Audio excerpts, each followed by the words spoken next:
বৈধ পয়সা দিয়ে কুরবানি করেন। হুজুর তো খুব জোরে একেবারে হুঙ্কার দিয়ে বলছেন, কে বলছে 7 ভাগে কুরবানি চলবে না? ভাব খান দেখে মনে হচ্ছে যে ভাগেই উত্তম। যদি এইভাবে বলতেন যে ভাগেও করা যায়, তবে একাই করা উত্তম, এইভাবে বললে তো একটু মানাই।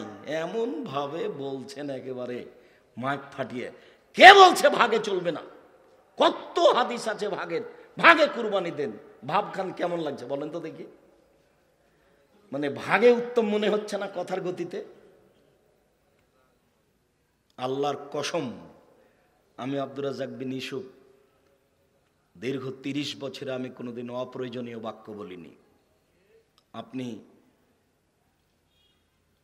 কুরবানি ফতোয়া ও মাসাইল মাওলানা আব্দুল্লাহিল কাফি আল কোরায়েশি পড়ে দেখেন। ওখানে উনি লিখেছেন, একটি গরুতে 7টি অংশগ্রহণ করবে 7টি পরিবার, এরকম কোনো হাদিস আমি আব্দুল্লাহিল কাফি আল কোরায়েশি জানি না। নিজের ঘরের মানুষকে দেখেন আগে, এত জোরে হুঙ্কার কেন?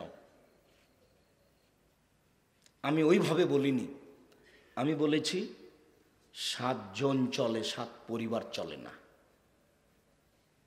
7 পরিবারের হাদিস নেই। আর ফতোয়া একটু বিবেচনা করে দিতে হয়, একটু পড়তেও হয়। আমি কম জানি এ কথাই ঠিক, তবে 97 সাল থেকে আমি ফতোয়া লিখি। আমার ফতোয়া লিখা কাজ। আর এখন আমি ফতোয়া বোর্ডে বসি, 10 জন মুফতি আমার সামনে থাকেন, আর আমি ফতোয়া বোর্ড পরিচালনা করি। আমি আব্দুর রাজ্জাক বিন ইউসুফ দিনের খিদমতে মানুষ হিসাবে জীবন বাজি রেখে চেষ্টা চালিয়ে যাচ্ছি। মানুষ ভুলের ঊর্ধ্বে নই, কোথাও ভুল থাকতেও পারে।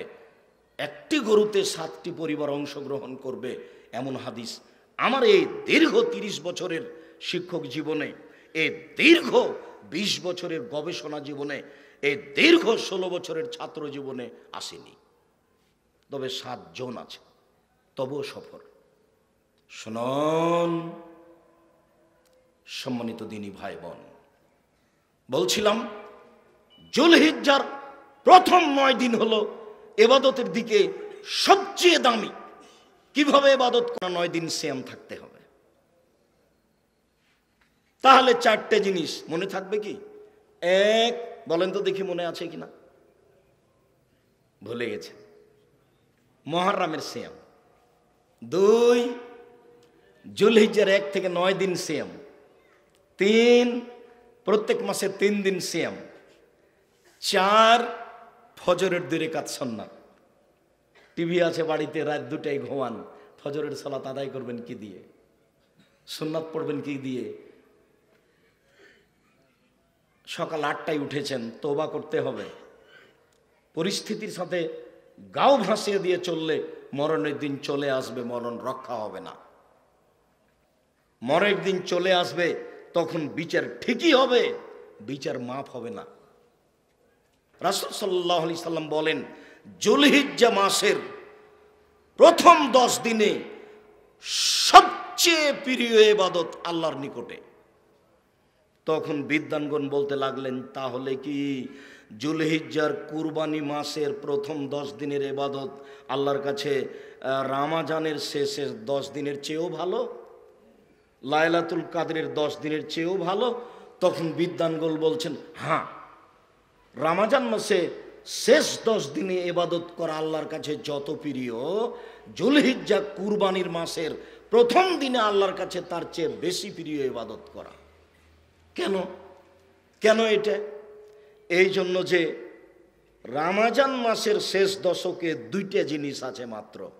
একটা হলো রমজান, আর একটা হলো লাইলাতুল কাদর।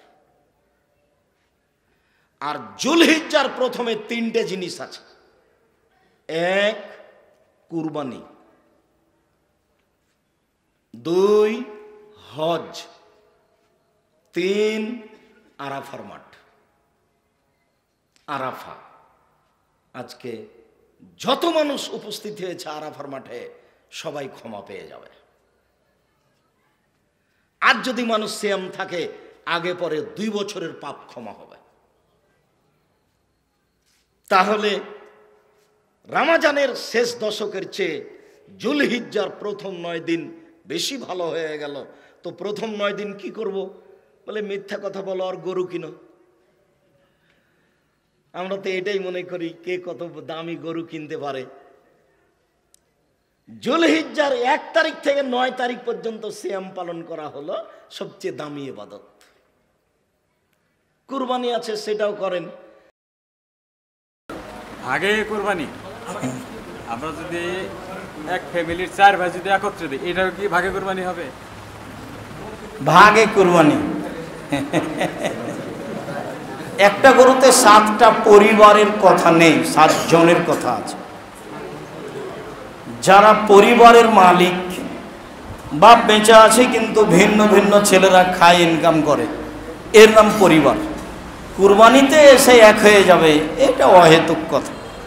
একটা বলতে পারে, বাপ আমরা সবাই আপনাকে টাকা দিচ্ছি, আপনি কুরবানি করেন, কুরবানি আপনার হলো, আমরা গোশত খাবো, করেন, কোনো সমস্যা নেই। কিন্তু কুরবানি তো নেকির কাজ।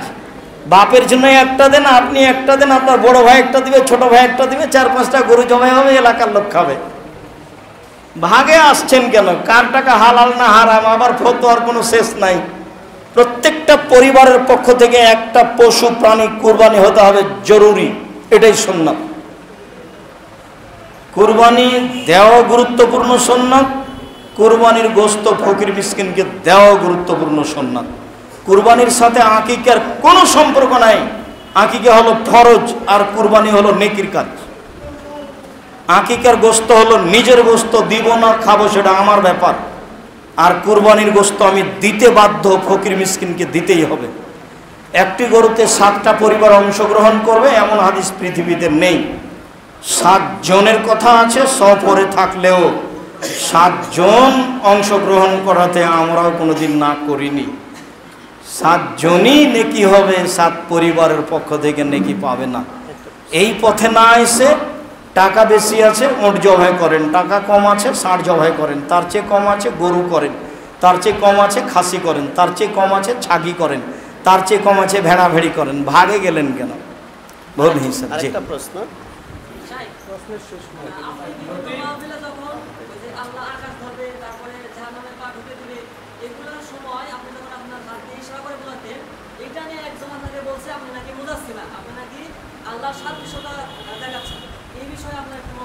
ওনার জিজ্ঞাসা যে আপনি যখন বক্তব্য দিচ্ছিলেন তখন জাহান্নামে আল্লাহ পা ঢুকিয়ে দিবে, তা আপনি পা ঢুকিয়ে দিয়ে বলছিলেন যে আল্লাহর আকার আকৃতি আছে, নিজেও কিছুটা হাত পায়ের ইশারা করে দেখাচ্ছিলেন। তাতে আপনাকে অনেকেই বা কেউ বা বলেছে মুজাসসামা মানে আল্লাহর আকার আকৃতি আছে। ও বুঝতে ভুল করেছে। শেষে যে জান্নাতে যাবে তার কথাতে আল্লাহ রাসূল আল্লাহ হেসে উঠলেন, তখন আল্লাহ হেসে উঠলেন, আল্লাহ রাসূলও হেসে উঠলেন। তার বিবরণ দিতে গিয়ে আব্দুল্লাহ ইবনে মাসউদও হেসে উঠলেন। তাহলে কি আব্দুল্লাহ ইবনে মাসউদ আল্লাহ রাসূল মুজাসসামা? ওর বুদ্ধি নাই, ও আমাদেরকে জানেই না। ওটা বোঝানোর জন্য অবস্থা বর্ণনা করেছি। আল্লাহর হাত আছে তার জন্য যেটা সাজে, পা আছে তার জন্য যেটা সাজে, যে অংশগুলি কোরআন হাদিসে উল্লেখ হয়েছে সে অংশ তার আছে তার জন্য যা সাজে। ও বুঝতে ভুল করেছে, আমাকে জিজ্ঞাসা করতে হতো। আমাকে জিজ্ঞাসা না করে ফেসবুকে লেখা বাহাদুরি নয়, বরং বিপদে পড়েছে। আমাকে তো আব্দুর রহমান কথা বলতে খুব ঠেকাই, আপু মুখ খুলবেন না। একবার আমার মন চায় যে তোমাকে আমি 1 যুগ পড়াবো, এই কথা বলি, তো বললেই ছেলেরা আমাকে খুব ঠেকা, আব্বু এভাবে বলিয়েন না। মানে আমার মেজাজ খুব এসব ছেলেদের উপরে, লোকের উপরে কাজ করে। আমার এখনো ধারণাও পড়তে জানে না ভালো করে, সে কোন সাহসে এই কথা বলে। আমি একটা প্রশ্ন করব। অনেকেই বলে যে হযরত মুহাম্মদ সাল্লাল্লাহু আলাইহি সাল্লাম মাটির তৈরি, কেউ বলে যে নূরের তৈরি। এটা মুহাম্মদ সাল্লাল্লাহু আলাইহি সাল্লাম মাটির তৈরি না নূরের তৈরি? মাটির তৈরি, নূরের তৈরি নন। শুকরিয়া, জাযাকুমুল্লাহ খায়র। আপনাদের আমি আন্তরিকতাকে ধন্যবাদ জানাই। আল্লাহ আপনাদের কবুল করুক, আল্লাহুম্মা আমিন। ফিলিস্তিনিদের আকীদা ভালো নয়, ঠিক নয়। আর আপনার সাথে এক খ্রিস্টানকে বৈঠকে দেখা যাচ্ছে, তো তাহলে খ্রিস্টানদের সাথে ইহুদিদের সাথে আপনাদের আসলেই সম্পর্ক। তো প্রথম কথাটার উত্তর, ফিলিস্তিনিদের আকীদা সঠিক নয়। ফিলিস্তিনিদের আকীদার ব্যাপারে আমি কোনোদিন কোনো বাক্য বলিনি। কেউ যদি বলে থাকে তাহলে এটা মিথ্যে। বরং ফিলিস্তিনিদের দুর্দিনের জন্য, দুর্দশার জন্য আমরা আন্তরিকভাবে আল্লাহর কাছে দোয়া করছি, আল্লাহ যেন তাদেরকে হেফাজতে রাখে।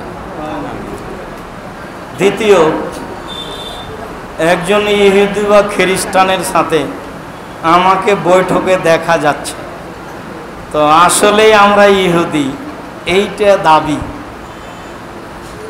একজন খ্রিস্টান মানুষ রাজশাহী শহরে একটা ইংলিশ মিডিয়াম প্রতিষ্ঠান চালায় অনেক দিন থেকে। লকডাউনের কারণে তাদের প্রতিষ্ঠানটা বন্ধ ছিল। তা আমাদের প্রতিষ্ঠান দেখতে এসেছে। তো দেখতে আসার কারণে ও আমার সাথে কথা বলতে চেয়েছে। আমাদের প্রতিষ্ঠান দেখার পরে আমার সাথে 2 মিনিট কথা বলল, দোভাষী দিয়ে কথা বুঝলাম, বললাম, তার শুকরিয়া আদায় করলাম। তো এই কারণে আমরা ইহুদি হয়ে গেলাম, খ্রিস্টান হয়ে গেলাম, এটা তো অবাক কথা।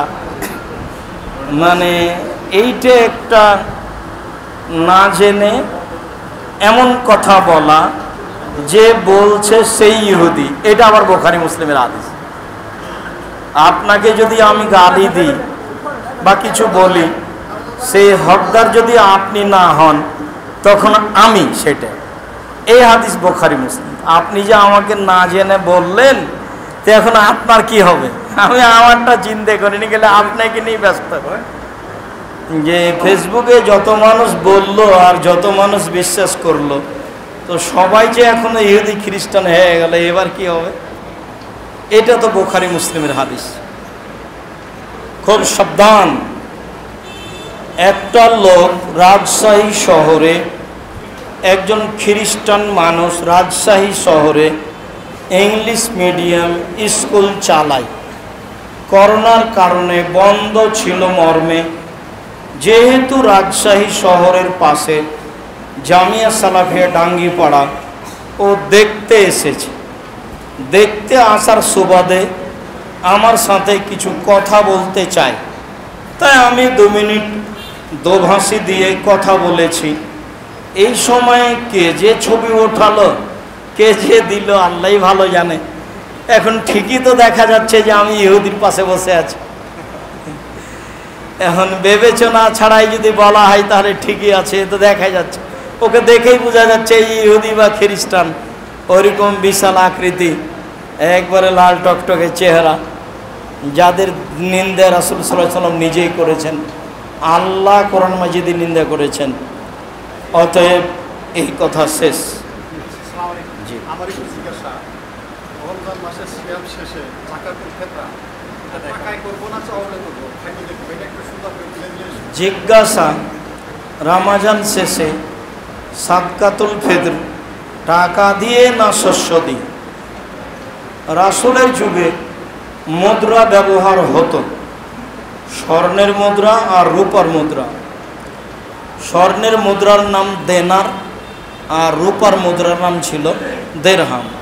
আর আমাদের মুদ্রার নাম টাকা, আর ভারতের মুদ্রার নাম রুপিয়ে, আর দুবাইয়ের মুদ্রার নাম দেরহাম, সৌদি আরবের মুদ্রার নাম রিয়াল, আমেরিকার মুদ্রার নাম ডলার। এইভাবে পৃথিবীতে নিজ নিজ দেশের নিজ নিজ মুদ্রার নাম আছে। তো রাসূলের যুগে মুদ্রা দিয়ে জিনিস লেনদেন হতো, কিন্তু তিনি সাদকাতুল ফিতর মুদ্রা দিয়ে করেননি, শস্য দিয়ে করেছেন। আবু সাঈদ খুদরি রাদিয়াল্লাহু তাআলা আনহু মুয়াবিয়ার কথাকে উপেক্ষা করলেন। মুয়াবিয়া রাদিয়াল্লাহু তাআলা আনহু মূল্য ধরে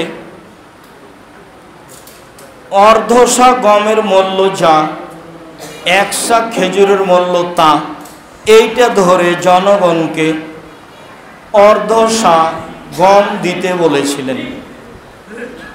আবু সাইদ খুদরি রাদিয়াল্লাহু তাআলা আনহু তখন বলেছিলেন, আমি মুআবিয়ার কথা গ্রহণ করব না, আমি মুআবিয়ার কথার প্রতি আমলও করব না। রাসূলের যুগে যা করছিলাম তাই করব। 100 শস্য, 100 শস্যই চূড়ান্ত, যার পরিমাণ 2.5 কেজি 19-20।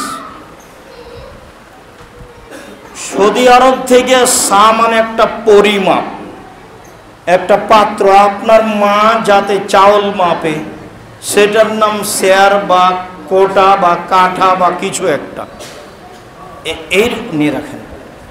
এইরকমই পাত্রর নাম হলো সান। তো ওই মক্কা মদিনার সান নিয়ে এসে যদি বাংলাদেশে চাউল মাপেন তো প্রায় 2.5 কেজি হবে। আর ইরাকের সান নিয়ে এসে যদি চাউল মাপেন তাহলে 3.5 কেজি হবে।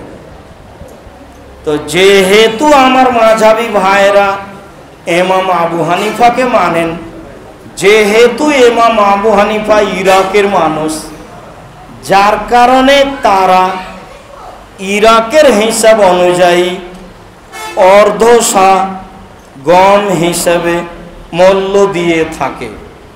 3.5 কেজির অর্ধেক 1.25 কেজি, 1.25 কেজির মূল্য তারা দিয়ে থাকে। তারা মুআবিয়ার এই সিদ্ধান্ত গ্রহণ করেছেন। আমরা হাদিস মানি মর্মে মুআবিয়ার সিদ্ধান্ত গ্রহণ করিনি, করবও না। সারা দুনিয়ার মানুষ যদি পয়সা দিয়ে ফেতরা দেয়, সারা দুনিয়ার মানুষ গুনাহগার, এ কথাই ঠিক। আমি আব্দুর রাজ্জাক বিন ইউসুফ দীর্ঘদিন থেকে এই কথা বলে আসছি, এই কথা পরিবর্তনের কোনো সুযোগ নেই। বলে কেউ চাউল নেয় না, যে যেখানে আবর্জনা ফেলেন সেখানে ফেলে দেবেন, কেউ যদি না নেয়। কারো সুবিধা দেখার জন্য শরীয়ত পরিবর্তনের কোনো সুযোগ নেই।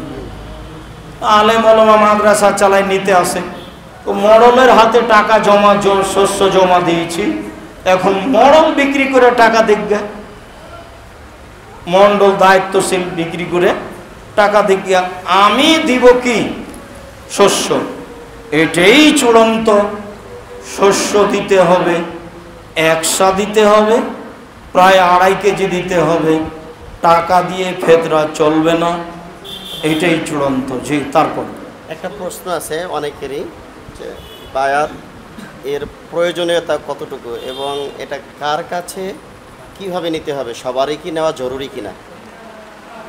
বায়াতের হাদিস প্রত্যেকটা হাদিস গ্রন্থে আছে। হাতে হাত মিলিয়ে অঙ্গীকার করার নাম বায়াত। রাষ্ট্রপ্রধানের সাথে বায়াত করতে হবে যুদ্ধের সময়। রাষ্ট্রপ্রধান যুদ্ধের ঘোষণা দিয়েছে, তাই তার হাতে হাত মিলিয়ে অঙ্গীকার জানাতে হবে, আপনার সিদ্ধান্ত আমরা মেনে নিলাম। এলাকা ভিত্তিক সংগঠনের দায়িত্বশীলের সাথে বায়াত করা যাবে না। আলবানী রাহিমাহুল্লাহ বড় মুহাদ্দিস পৃথিবীতে, উনি এইটাকে সরাসরি বেদাত বলেছেন। আমরা যদি সংগঠনের আমিরের কাছে, নেতার কাছে বায়াত করি, তো এখন টাঙ্গাইল জেলাতে খুব কম করে হলো 50টা দল সংগঠন আছে।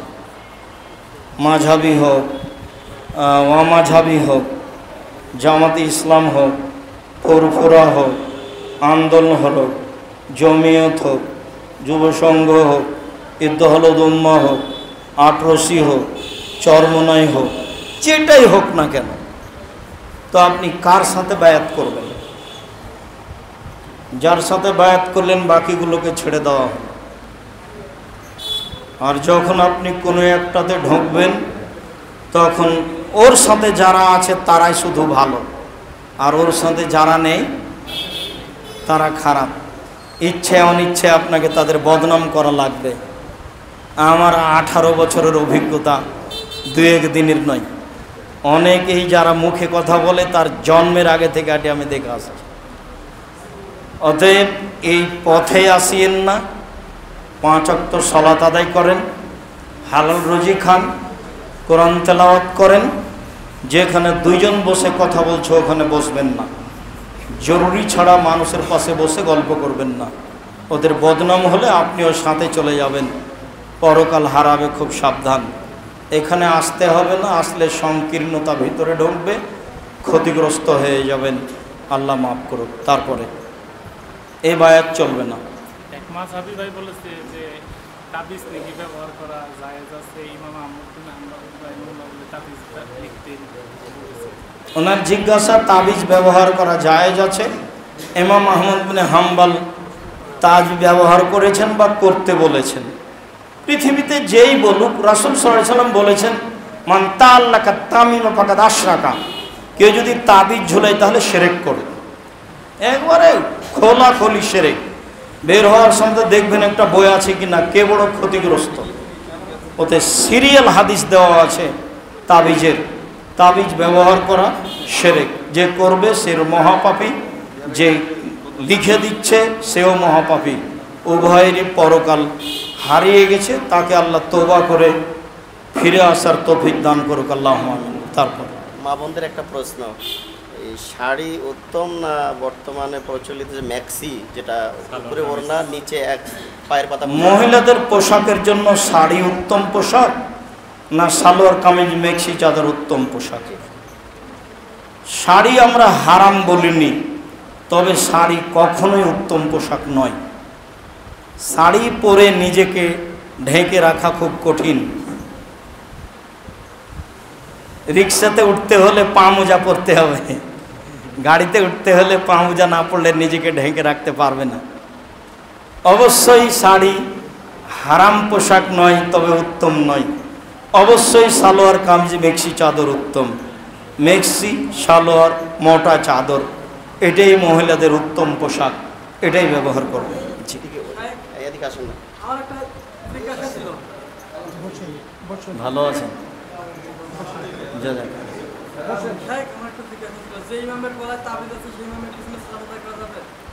যে ইমামের গলায় তাবিজ আছে তার পিছনে সালাত আদায় করা যাবে? যাবে না, ও শিরকের মধ্যে আছে। আজকের মতো কথা শেষ করি, আমাদের প্রোগ্রাম আছে ঢাকা যাওয়া। আগে কোরবানি আমরা যদি এক ফ্যামিলির 4 ভাই যদি একত্রে দিই, এটাও কি ভাগে কোরবানি হবে? ভাগে কুরবানি। একটা গরুতে 7টা পরিবারের কথা নেই, 7 জনের কথা আছে। যারা পরিবারের মালিক, বাপ বেঁচে আছে কিন্তু ভিন্ন ভিন্ন ছেলেরা খায়, ইনকাম করে, এর নাম পরিবার। কুরবানিতে এসে এক হয়ে যাবে, এটা অহেতুক কথা। একটা বলতে পারে, বাপ আমরা সবাই আপনাকে টাকা দিচ্ছি, আপনি কুরবানি করেন, কুরবানি আপনার হলো, আমরা গোশত খাবো, করেন, কোনো সমস্যা নেই। কিন্তু কুরবানি তো নেকির কাজ।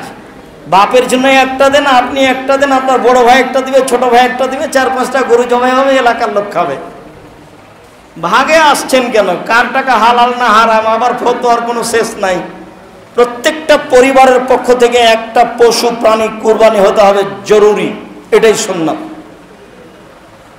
কুরবানি দেওয়া গুরুত্বপূর্ণ সুন্নাত, কুরবানির গোশত ফকির মিসকিনকে দেওয়া গুরুত্বপূর্ণ সুন্নাত। কুরবানির সাথে আকিকার কোনো সম্পর্ক নাই।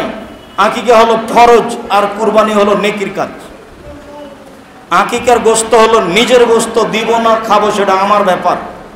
আর কুরবানির গোশত আমি দিতে বাধ্য, ফকির মিসকিনকে দিতেই হবে। একটি গরুতে 7টা পরিবার অংশগ্রহণ করবে এমন হাদিস পৃথিবীতে নেই। 7 জনের কথা আছে, সফরে থাকলেও 7 জন অংশগ্রহণ করাতে আমরাও কোনোদিন না করিনি। 7 জনই নেকি হবে, 7 পরিবারের পক্ষ থেকে নেকি পাবে না। এই পথে না এসে টাকা বেশি আছে ওট জবাই করেন, টাকা কম আছে ষাঁড় জবাই করেন, তার চেয়ে কম আছে গরু করেন, তার চেয়ে কম আছে খাসি করেন, তার চেয়ে কম আছে ছাগি করেন, তার চেয়ে কম আছে ভেড়া ভেড়ি করেন। ভাগে গেলেন কেন? ভুল হিসাব। আরেকটা প্রশ্ন, স্ত্রী সলাৎ আদায় করে না, স্বামী বারবার বলার পরেও কোনো মতেই সলাৎ আদায় করেনি বলে বানাতে পারছেন না, এখন স্বামীর করণীয় কি? স্বামী বারবার বলছে স্ত্রী সালাত আদায় করে না, এখন করণীয় কি? এখন তালাক। এমনটা বলতে পারি আমরা যে আরো 6 মাস চেষ্টা করেন, তবে শেষ পরিণাম যে সালাত আদায় করে না তাকে নিয়ে সংসারের কোনো আপোষ নেই। ফরজ সালাতের পরে মাথায় হাত দিয়ে কি যেন বলে, এইটা ফরজ সালাতের পরে সালাম ফিরে মাথা হাত দেওয়া বিদাত। বের হওয়ার সময় একটা বই দেখতে হবে, রাসূল সাল্লাল্লাহু আলাইহি ওয়াসাল্লামের সালাত বনাম প্রচলিত সালাত আব্দুর রাজ্জাক বিন ইউসুফ, বিস্তারিত নিয়ম দিয়ে লেখা আছে। এই বই পৃথিবীর প্রত্যেকটা বাঙালির কাছে থাকা আমরা দাবি করি, যেমন ওই পত্রিকা মাসিকা লিতেসাম, আর ছোট বড় ছোট ভাই ভাতিজা কেউ মাসিকা লিতে পত্রিকা ছাড়া যাবেন না। আজ না থাকে কাউকে বলে দিবেন নিতে, নাহলে আপনার এখানে আসবে, কিন্তু যাওয়ার সময় একটা কপি হাতে করেই যাবেন। যদি টাকা না থাকে 10 টাকা, তাহলে বলবেন একটা আমাকে পত্রিকা দেন।